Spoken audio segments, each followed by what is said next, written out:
Vlog ng isang Manileño, no? Napunta siya sa Davao City mismo at nakita niya at talagang ni-recount niya kung paano ba yung mga patakaran sa Davao City. Isa pang napansin ko dito is hindi nakakatakot maglabas ng camera ng kahit ano. Kasi kanina pa kami palakad-lakad sa buong city, nakalabas lang tong camera ko, itong iPhone ni Agnes. Hindi ko gagawin sa Recto to, hindi ko gagawin sa Quiapo to. Maski sa labas ng UST, hindi ko gagawin. Dito kami sa Davao City ngayon. Grabe, linis.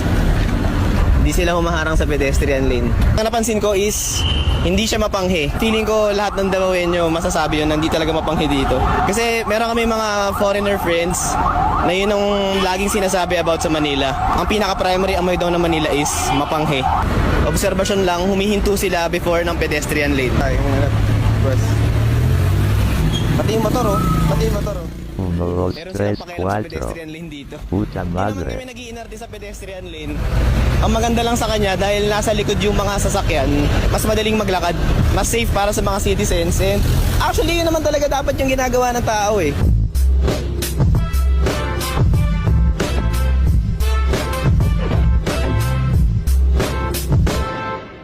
Humihinto talaga sila bago yung pedestrian lane. Ang galing. Ang maganda dito sa Davao dahil bawal yung public yossing, mas masarap maglakad-lakad kasi hindi mabaho, hindi masakit sa ilong huminga. And in general, mas positive lang talaga. Ito, tinan mo. Pumarada ulit siya before ng pedestrian lane. Sobrang siyang unnatural thing para sa aming mga Manileño. Eto pa, may isang kakamping, certified na kakamping. Eto ang kanyang kwento tungkol sa Davao City. Again, Lenny, ako ha, Lenny. Pero nung pumunta ko ng Davao, nakita ko talaga kung gaano kaganda yung Davao, kung gaano katahimik, kung gaano kalinis. Yung linis, bay, yung linis. Walang-wala sa Manila, walang-wala dito sa Cavite na... Bay, pumunta ka ng Davao para ma-gets mo yung sinasabi ng Shuvi. Kung gaano ka-safe. Bay, maiwanan mo yung bag mo doon, pagbalik mo nandoon yun. Ganon. Yung kalsada nila doon, ang linis. Yung taxi driver na doon, kahit gusto lang yung sukli, ibibigay nila. Hindi dito sa Manila. Hindi kagaya dito sa atin sa Manila na tipong kapag 20 yung sukli, hindi na ibibigay sa'yo ng driver. Nagigets nyo ba? Nagigets? Mabalik tayo. Ang sinasabi ng Shuvi, yung naging effect ng Duterte doon sa lugar nila, hindi sa lugar ninyo.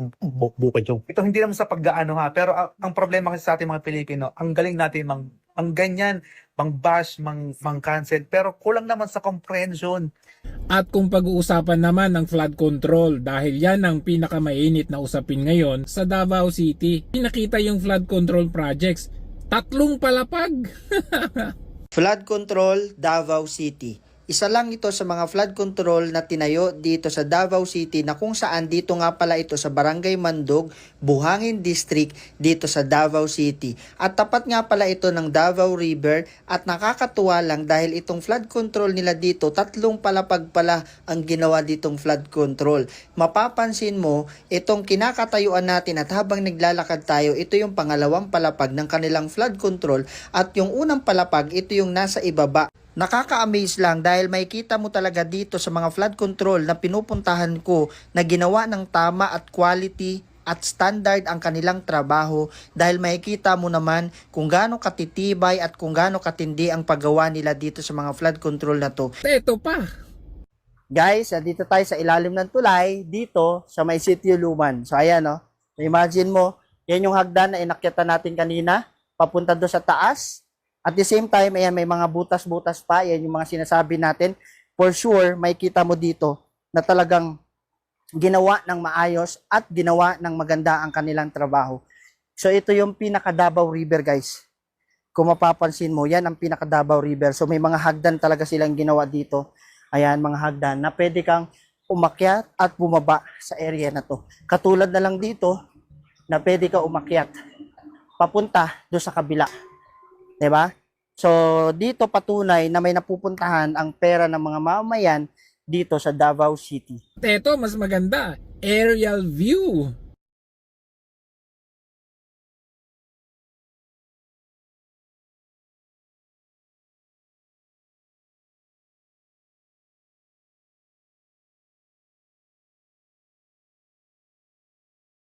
Kaya, hindi natin masisisi si former Governor Chavit Singson na gusto niya unahin sa norte isama na yung Ilocos Sur. Pero unahin muna ng presidente yung Ilocos Norte na baluarte ng presidente mismo, dahil doon nabanggit niya yung pinupunan nilang Diskaya ay marami din palang project sa Ilocos Norte at palpak pa. Sa Ilocos Norte, bakit silent sila? Bakit nakakuha si Diskaya ng maraming project ng flood control? Bakit paborito ang mga Marcoses si Diskaya? Meron siyang project doon sa Ilocos Norte. 2.7 ang Diskaya project, ang pinakamaraming project sa Ilocos Norte, I think 838 o 83 projects ang Diskaya. Dalawa lang po ang kontratista nila ron na paborito. Bakit silent sila rito? Eto mga illegal na nagagawa doon. Nandun lahat ng mga kalukuhan. Dapat kako, hindi sila para ang mga leaders, transparency, accountability, honesty, ipakita niya sa bayan niya na walang kalukuhan bago mag-imbestiga sa iba. At tignan ninyo itong kabobohan ng presidenteng ito. Nagtanong pa siya kung paano daw tayo nakarating sa ganitong sitwasyon. Di ba siya yung presidente? Siya yung pumipirma ng budget. Kung walang presidente, hindi ma-aproban yan. Kung hindi dahil sa presidente, hindi makakakurap yung mga nasa baba niya. Dahil at the end of the day, di ba siya yung presidente? Siya yung architect ng ating bansa? Isa sa napakahalaga para sa akin, malaman paano tayo napunta sa ganito. Ba't nagkaganito yung gobyerno natin? Paano nangyari ganito yung naging bidding? Paano nangyari na ganito ang naging pagbigay ng kontrata? How did this evolve? Hindi nga ba't last year, binida pa niya na 5,500 flood control projects ang natapos na? Mahigit 5,500 flood control project ang natapos na at marami pang iba ang kasalukuyang ginagawa sa buong bansa. Number 1, sinungaling.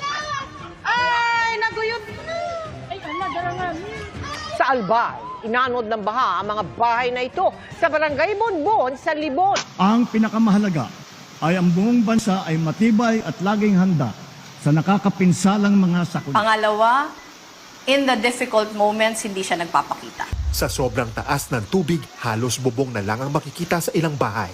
Ang lalaking ito na trap na sa loob ng kanilang tahanan. Nangunguna ang ating mga DRRM workers upang tiyakin ang ating malawakang paghahanda at ang ating pagiging mulat at listo sa anumang oras.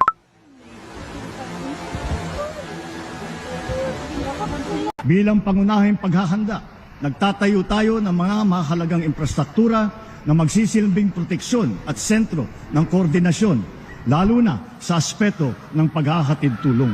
Pero ngayon, magtatapos na yung 2025, tent na ginamit sa COVID ang ginagamit. Hindi tayo nakakasiguro sa mga evacuation center natin. Kaya ang gagawin namin, maghahanap tayo kung saan man yung mga ito nga 65,000 displaced families, kung saan man sila, maglalagay tayo ng mga tent yung ginamit ng COVID. Di ba pinagtanggol niya, andyan yung flood control na overwhelmed lang? Nasaan ang mga flood control? Nandyan ang mga flood control na overwhelmed lang. Many months later. Ang report dito, wala kaming makita na kahit isang hollow block, isang ng simento, walang equipment dito. Lahat itong project na ito, ghost project. Kaya umabot na. International ang balitang korap ang Pilipinas. Nakakahiya itong gobyernong ito. Kaya tignan ninyo itong balitang ito, nakakahiya. Magpapatawag ng meeting ang Embahada ng Pilipinas